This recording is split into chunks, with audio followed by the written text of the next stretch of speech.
ibubuntang sa kanan ang mga naghalag ng isang maupilimus mo.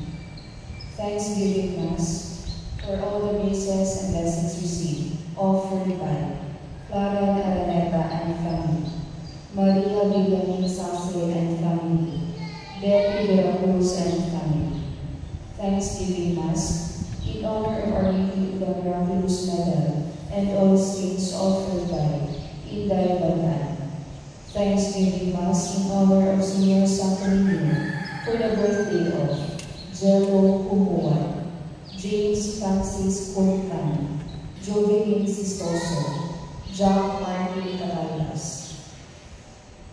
Thanksgiving Mass for the wedding anniversary of Mr. and Mrs. Leonardo Bolasiman.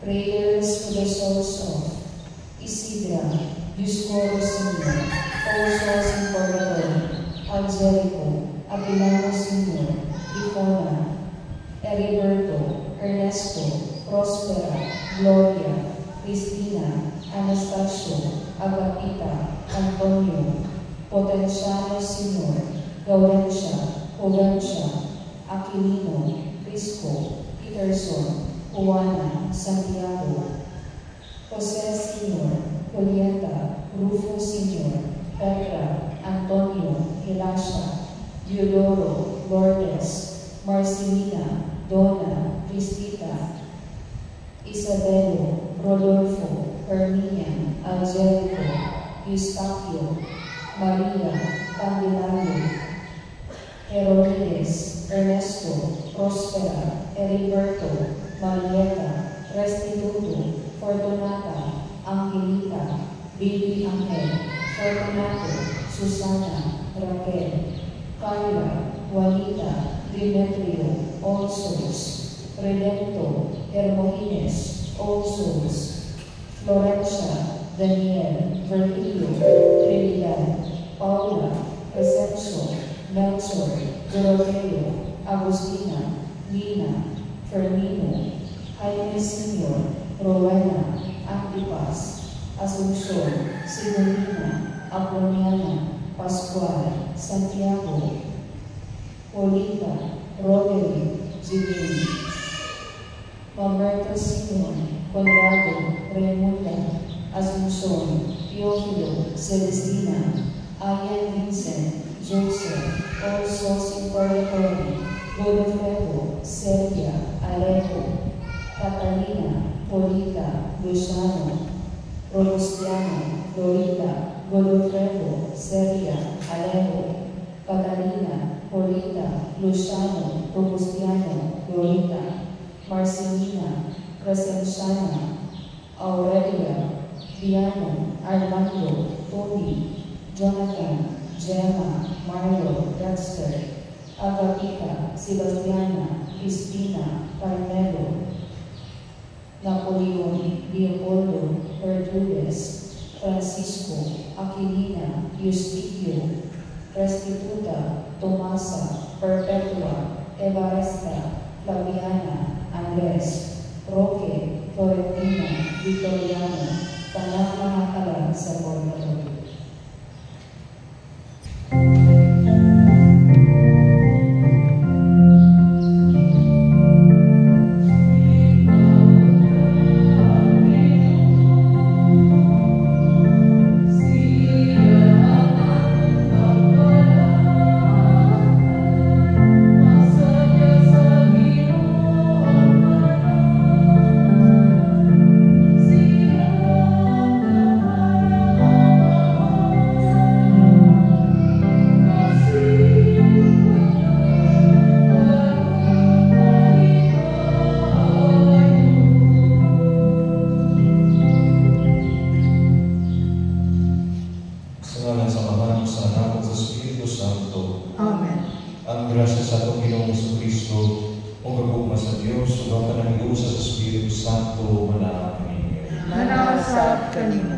Mga isod, Panginoon, sulit ka sa ating mga sala, anuman ang bitahan sa pagsaulog sa Santos na Misa.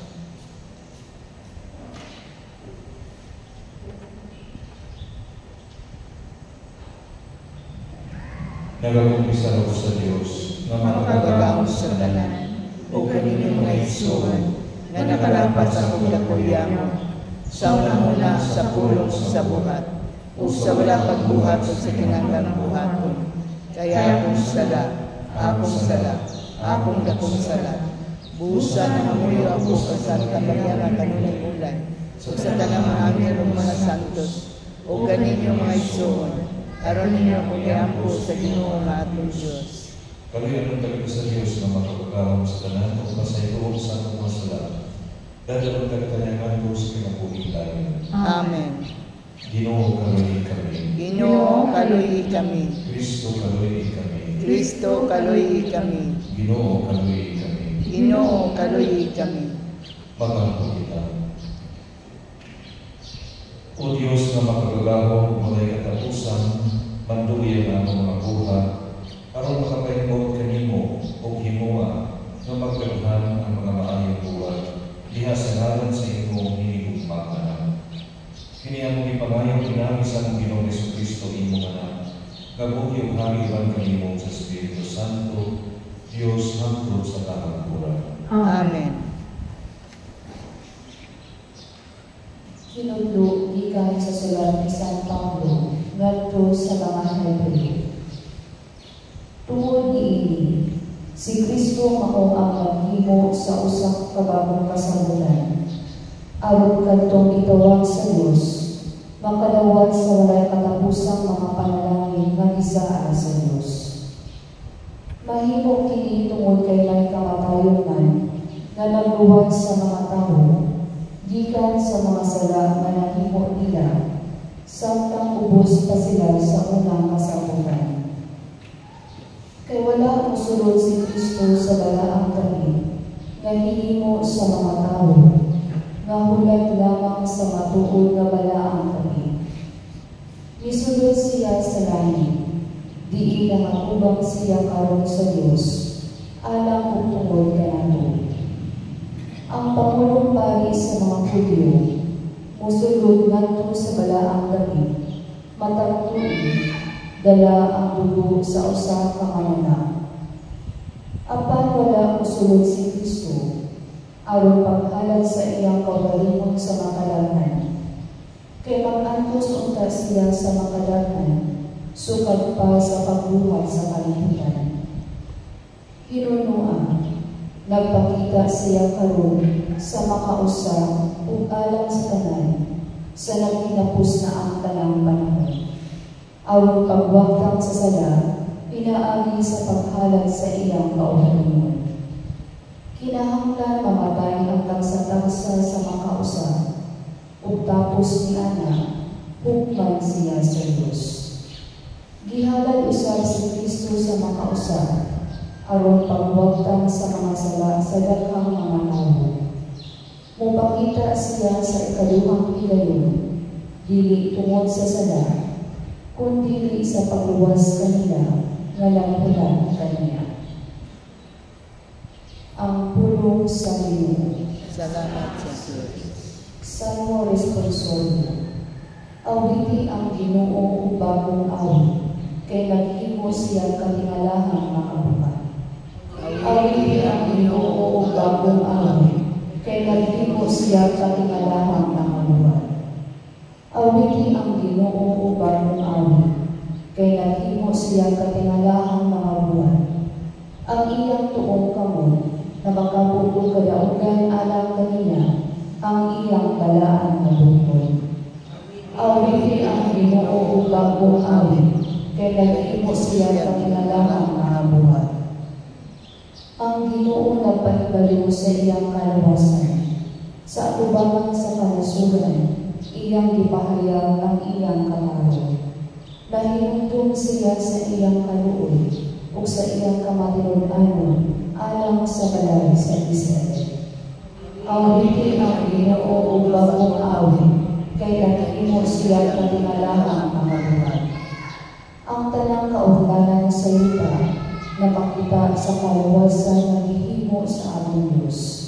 Awiti nga malipayon ang Ginoo, kamong tanang kayutaan, singgit kamo sa pag-awit, awita ang pagdali. Awiti ang Ginoo ug bagong awit, kay nag-iimo siya katingalahan ang mga buhay. Awitin pagdahig ang Ginoo diha sa alba, diha sa trompeta ug sa tingog sa budyo. Pag-awit kamo nga malipayo, adumangan sa hari ang Ginoo.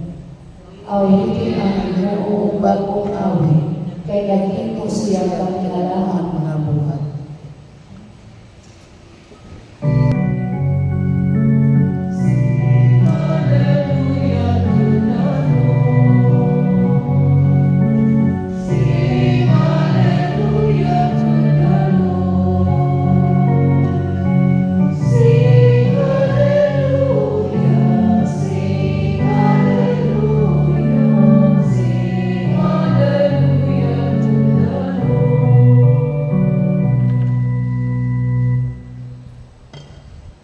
Ang Ginoo manaa kaninyo. Manasad kanimo.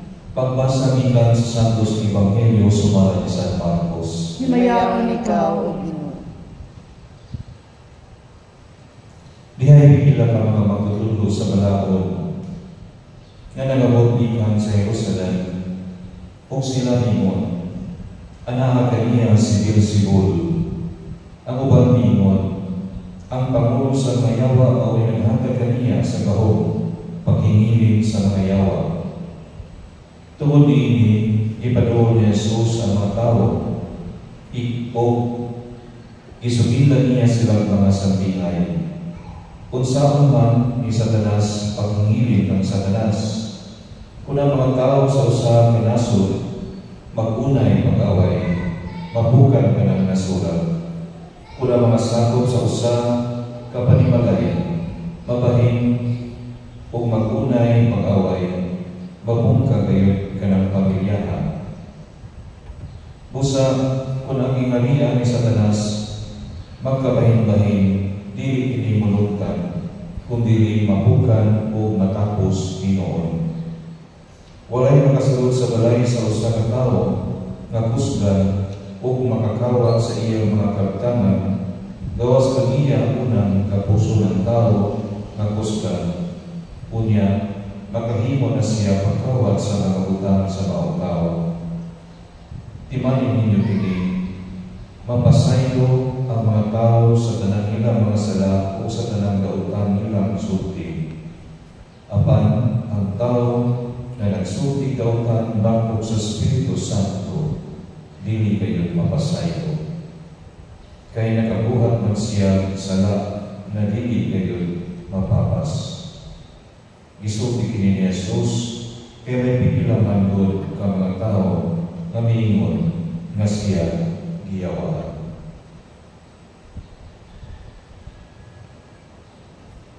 Ang Ebanghelyo sa Ginoo. Gaygon ikaw, O Kristo.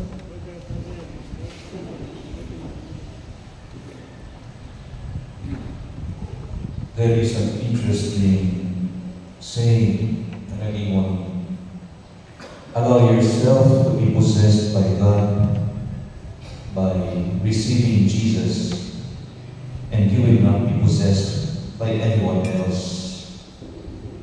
Mas ato ba, tuguti ang imong kagunimon na mapuno sa Diyos, pinaagi ng Jesus, aron nga ubang mga spirito, dili na makasunod kanimo.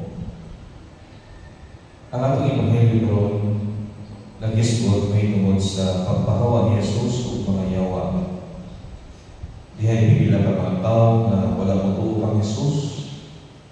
Mingon, si Beelzebul ang pangulo sa mga yawa o inanghatag kaniyang gahong sa pagpahawa kanila.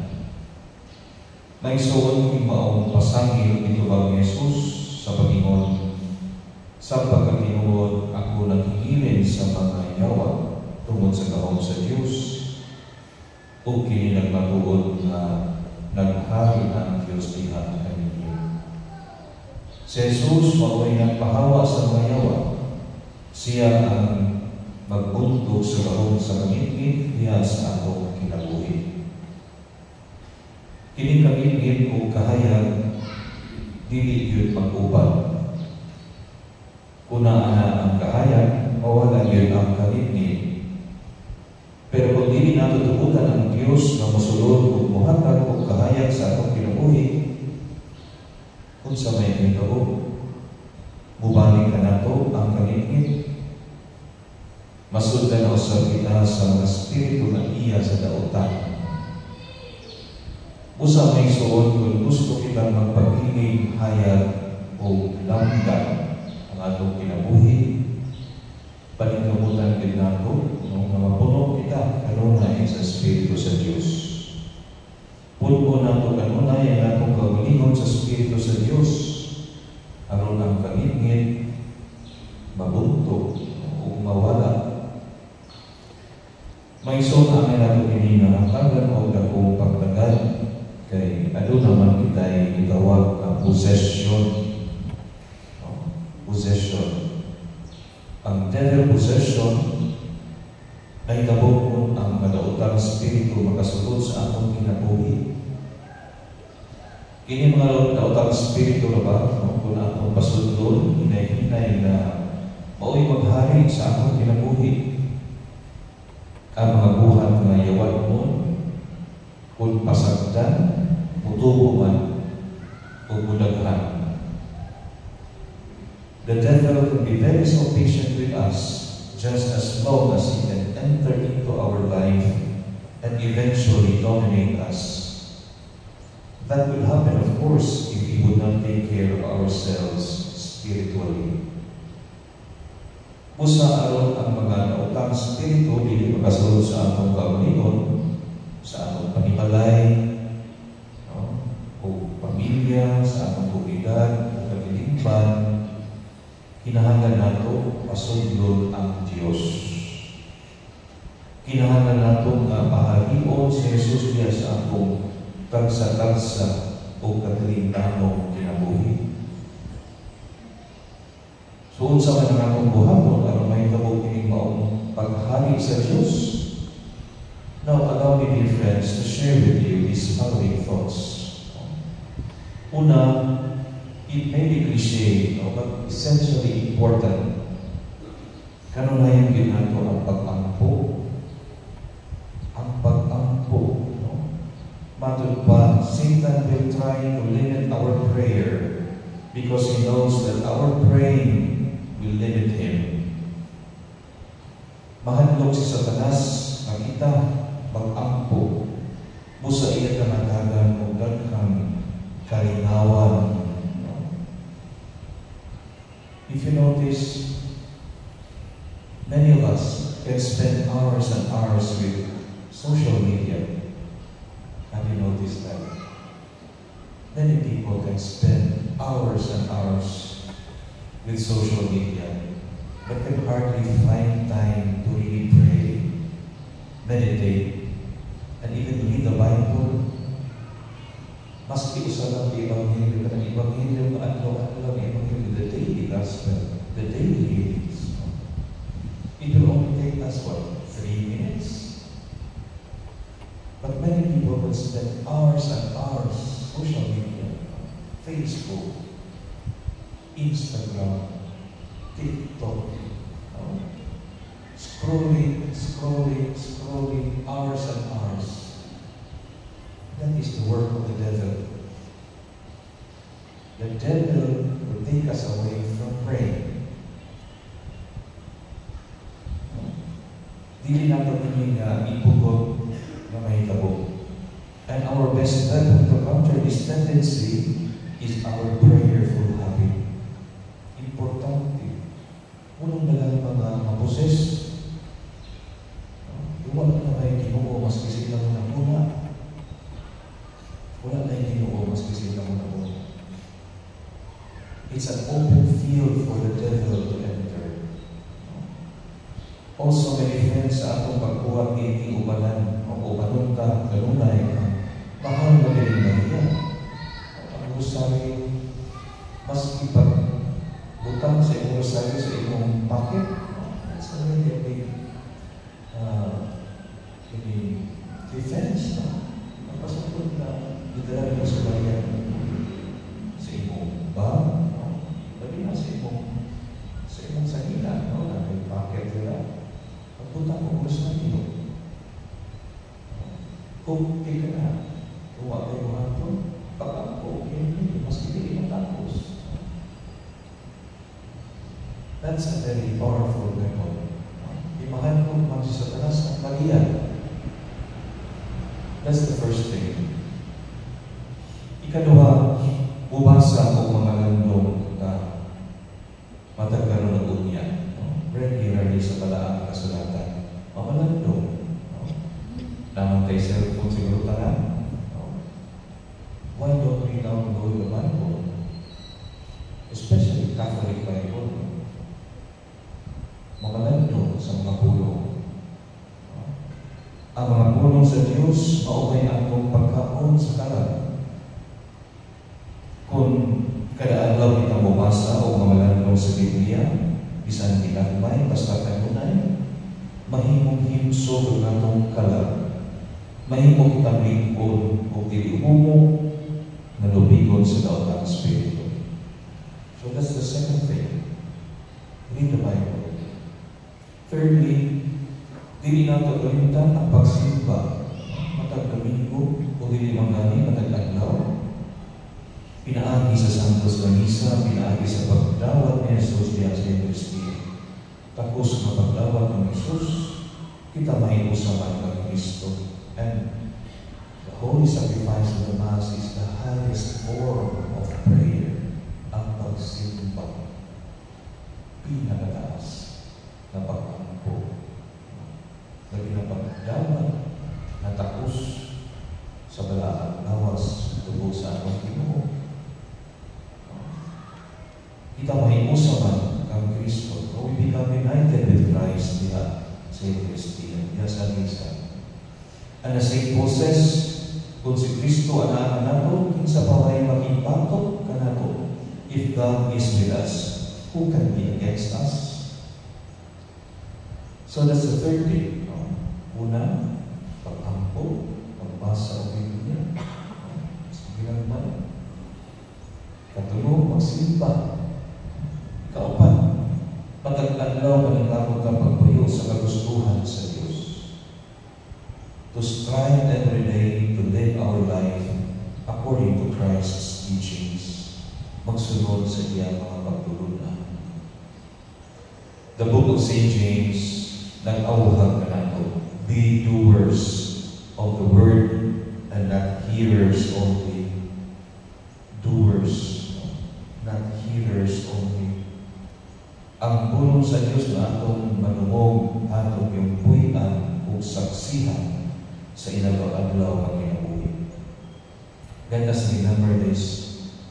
The devil doesn't care if you read the Bible as long as you don't apply it to your life.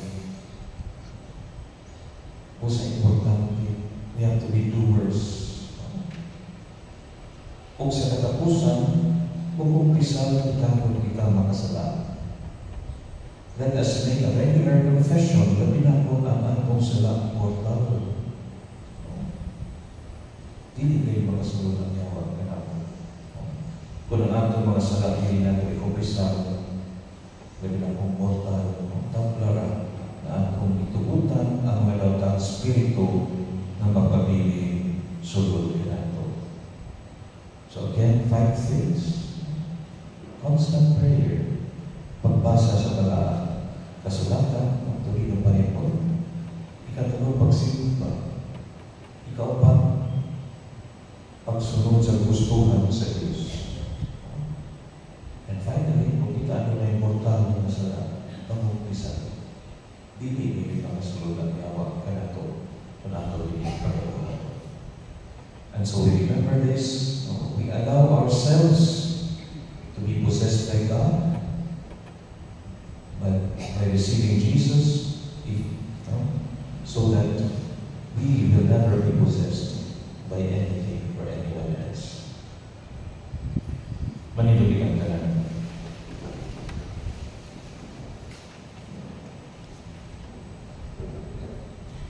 Nagkatilog kita diha ng Kristo na mibuntog sa tanang dautan. Masalikod kita karon na unahog sa amahan dala ang atong mga katuyuan.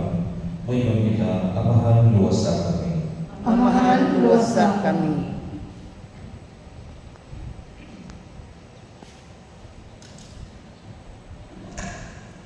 Nga ang simbahan, mabago o kanunay mo saksi, sa hustong mga mithi sa pagkinabuhi, sa imon, matabangan nga matukod pag-usap, ang nabukan na kalibutan, mag-ampo kita sa Ginoo. Amahan luwasa kami. Nga ang nagkagubot o nagubat ng mga nasod, makakatong sa pagtuyo, diha sa panakuyon, o sa pagtinabangay, aron magapot ang kalinaw sa kalibutan, mag-ampo kita sa Ginoo. Amahan luwasa kami. Nga ang tanang matuuhon kang Kristo, mubuntog sa pagkabahin-bahin, aron mahiusa sila diha sa Ginoo, mag-ampo kita sa Ginoo. Amahan luwasa kami. Nga ang mga masakiton o ang mga inutil, makasinating kahumpayan o atensyon, gikan sa mga nag-atiman kanila, mag-ampo kita sa Ginoo. Amahan luwasa kami. Nga imuong kang isipon matapos mga puslanon alang tanan, nga ang halambong Teofilo kamuno, mabayaw na, ngadto sa altar sa mga santos, mag-ampo kita sa Ginoo. Amahan luwasa kami. Nga ang mga matuupon nga mihalina, maluwas gikan sa kadaot, sa kamatayong dayo, mag-ampo kita sa Ginoo. Amahan luwasa kami. Diyos ang mamahan, padayon ang pag-alim kanamo ikan sa tanang lautan, o padalhangan din kanamo ang imong kaayo pinagi sa bahon ni Jesucristo ang among Ginoo. Amen.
Sa iyang ngalan, alang usab sa atong kapuslanan ug sa tibuok niyang santos nga simbahan.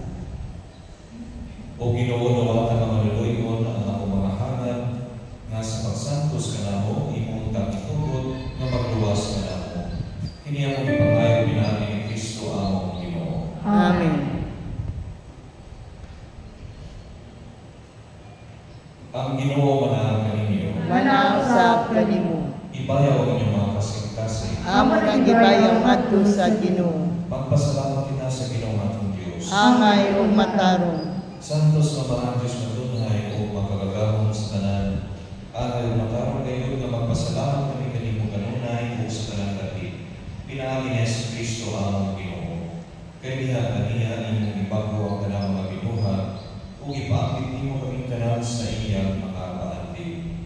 Bisan to siya Diyos, iyang gihumo ang iyang himaya o pinaagi sa pag-ulat sa iyang dugo dito sa krus ang kalibutan kaya niya sa iyang kalinaw.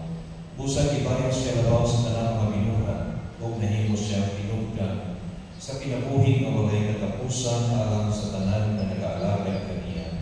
O Usa upang sa kagahuman sa langit, nagpasilong kami kanimo dinhi sa yuta, ug nagdayon kami sa imong kahalangdon sa walay huno nga pag-ingon. Santo, Santo, Santos nga Ginoo, Diyos sa kagahuman, puno ang langit ug yuta sa imong himaya, husana sa kahitasan. Dayon ang nagaani sa ngalan sa Ginoo, husana sa kahitasan.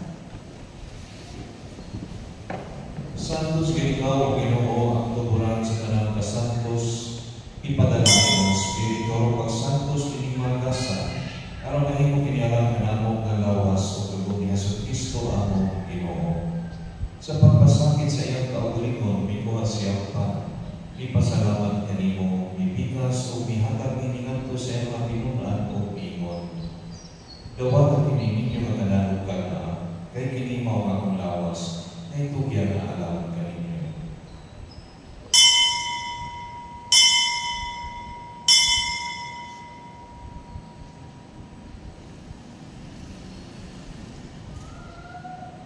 Sa samang pagin na po sa panihapon, may kuha siya sa kalis, ipasalamat kanimo pag-usap, mihatag iningadto sa mapinunan o mingon. Dawatan kinyo pag-inom ka mga tanan, di ka niini, kay kini maong kalis sa akong dugo. Sa bagong tunhay ng kasabutan, ang dugo kay ula alam kaninyo, ug alam sa tanang mga tao, aron amang sala mapasayo, buhat ang kini arong paghandog kanako.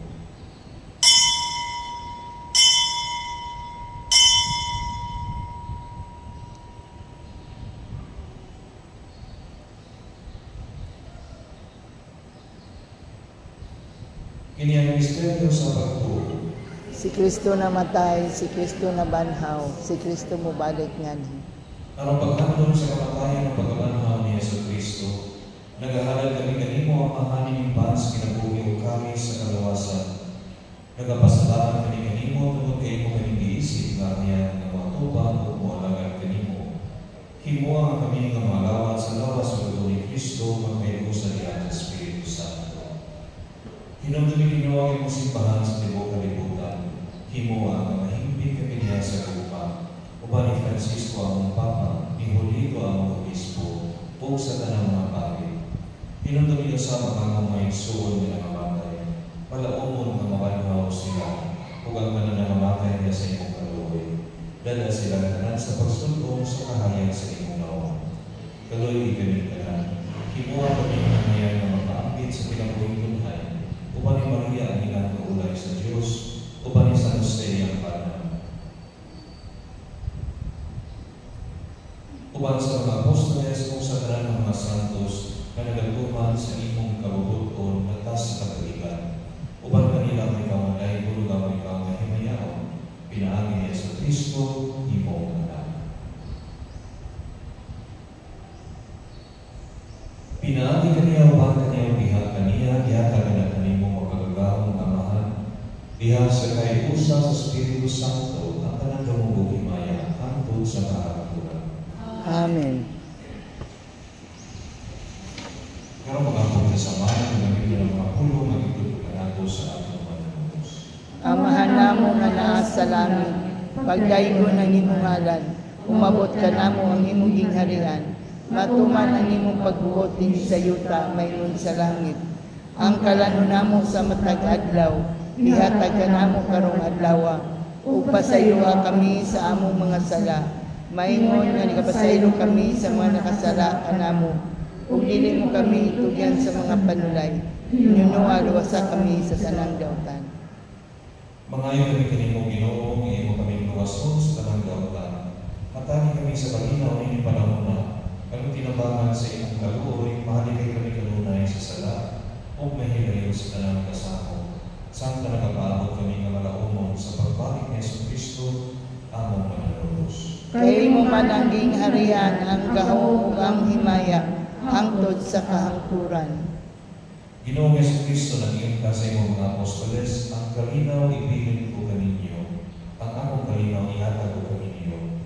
Ayatan ako ang mga sala, kung dili ang pagsalig sa imong simbahan, ug sibo sa imong kabubuton, hatahin kami sa imong kalinaw ug kahiusa, ikaw mabuhay ug hari hangtod sa kahangturan. Amen. Ang dalangin sa Ginoo sa kanunay manaal kaninyo. Manausab kanimo. Ipakitatapat ng sola. Espiritu.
Hinimong Kordero sa Diyos, minagawagtan sa mga sala sa kalibutan, pula ng itapin alam sa panihapon sa Ginoo.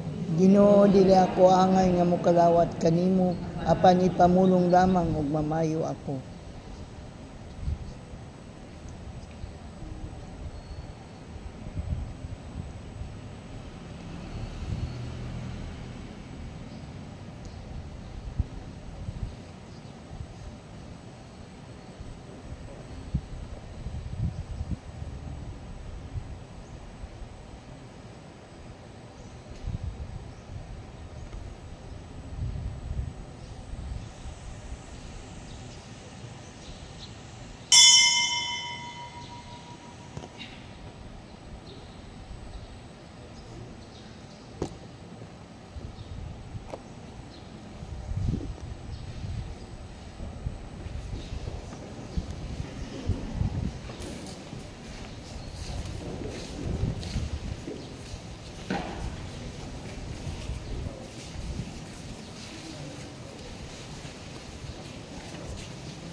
kita.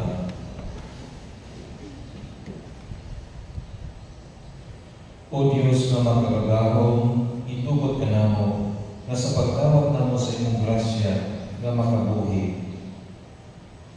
Maglipay kami kanunay sa imong hatag, kini among ipangayo pinagi ni Kristo among Ginoo. Amen. Pag-ampo alang sa mga kalag sa purgatorio, sa imong mga kamot-amahan sa kaluoy, ang gihala ng kalag sa purgatorio uban sa paglaom na pinaagi sa mga pagahong na panabang sa Nicolas ng Tolentino o uban sa tanan ng nangamatay na ni Kristo, sila utang mabanhaw ang kaniya sa katapusang adlaw. Magiloyong Diyos, tanawa kami o paminawa ang mga pag-ampo, ablihi ang kangaan sa paraiso alang sa mga kalag sa purgatorio, o tabangi sila, pinaagi sa panitingnan ni San Nicolas, ang makamot nila ang pagtuo hangtod sa katapusan. Masalikon nga katong nagatuo, makakarot sa kinabuhing dayon, ihatag kini pinaagi sa imong kaluoy. Amen. Pahuli na dayon ihatag kanila o Ginoo. Kung kaya mo at pagkapalumudan na ka kanila hangtod sa kahangturan. Upahulay mo sila sa kalinaw. Amen.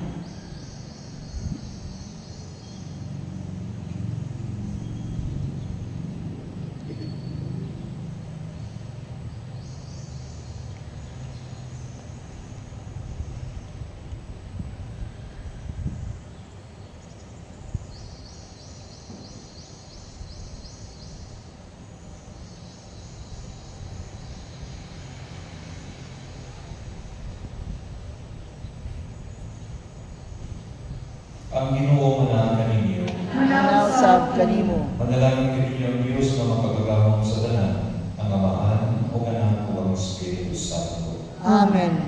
Tapos na misa dalang kalinaw ang ni Kristo. Salamat sa Diyos.